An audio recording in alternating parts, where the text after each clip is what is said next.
Electro, Diglett, Nina, and Mankey, Morpheus, Neo, Trinity.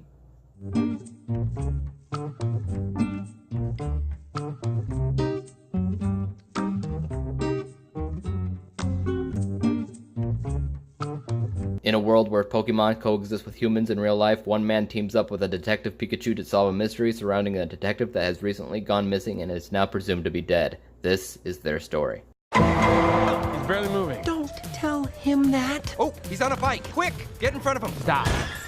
Oh, no. He's going down hard, Tim. Should have worn a helmet. I am old enough to remember when Pokemon first came out and was first popularized. I was in elementary school at first, but for the most part it was popular when I was in middle school. I was around for the first and second generation, but once it started getting more than that, I was like, nah, I'm out of here. But I did everything. I watched the TV shows, I played the Game Boy games, I played the cards, I collected the cards, but I was never obsessed with it. I was never obsessive. But I did like Pikachu. Pikachu was my favorite. I had a stuffed Pikachu thing. So it's really, really nice to see that there is a live-action Pokemon movie. It was only a matter of time before it happened. And because I was never obsessive about it, I don't really care if it takes creative liberties or not. So I was completely open to whatever they had to offer me. So how does it do? Let's get into it. So obviously with the people category, it's probably going to get a high score if they did anything right, because Pokemon in general are very colorful, very unique, very memorable characters. The same does apply here, and it's actually even better because they all play an important role into what's happening in the film. They all have a reason for being there, and they all add to it in a nice, concrete,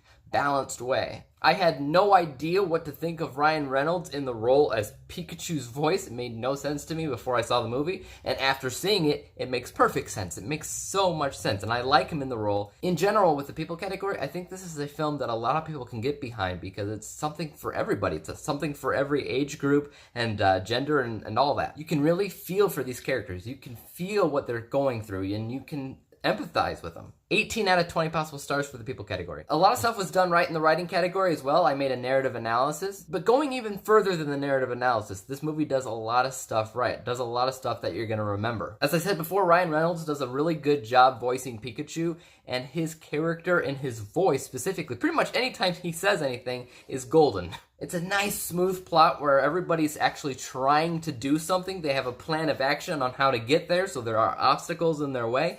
It's not just, in general, this is what we're going to do. It's, this is what we're going to do, and this is how we're going to do it, which makes it a super balanced, super nice film. It is definitely original when it comes down to Pokemon in general. Plus, the bones for a deep and meaningful story are actually there. It doesn't really dive into it as much as I probably would like it to, but it is there. 9 out of 10 possible stars for writing. Even behind the scenes was really, really well done, and that's not even surprising. Apart from just CGI, I really like the use of lighting and colors in this film that help tell a story. It helps set the mood. Can't really say I love the camera work or cinematography or anything like that. It's just fine. But I did like the editing, and I did like the use of music and the sound editing and the sound mixing and things like that. There's a scene at the very beginning of the movie that has a Mr. Mime in it. The way that they utilized sound editing in that sequence specifically was actually very, very smart, very clever, and I really enjoyed what they did with it. 9 out of 10 for behind the scenes. My narrative analysis basically said that the narrative structure was perfect, but so is the narrative arc in general. The basic narrative arc: introduction, inciting incident, obstacles, climax, and resolution. There's a good introduction to the characters. The inciting incident is when Pikachu shows up. The case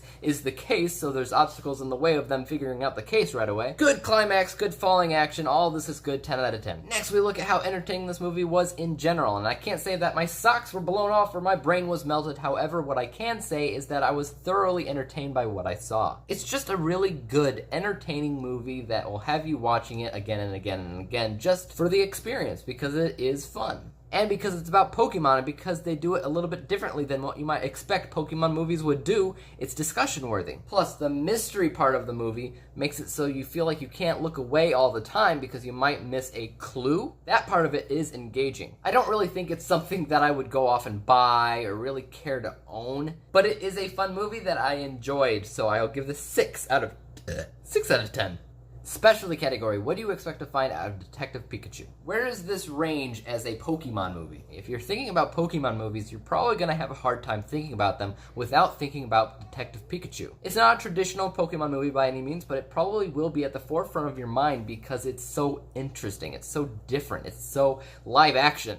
10 out of 10. As a Ryan Reynolds movie, how does this do? He does a pretty good job, like I said. I don't think you're actually going to remember this movie as a Ryan Reynolds movie, though. I honestly don't think anybody else could have pulled off Pikachu's voice or demeanor or attitude like he could have, though. So I'm at least going to give it 5 out of 10. As a mystery film, how does it do? The mystery is there, it's interesting, it has the clues that it needs to be solved. However, it's not a super investing mystery. You're not really watching it so much for the mystery that they're trying to solve. You're watching it for the characters, you're watching it for other things. But because it is there and the clues are there, it feels like the writers invested at least some time into it. I feel like I should at least give it 5 out of 10 for this. Halfway decent. Did they make the movie that they intended to make from the get-go?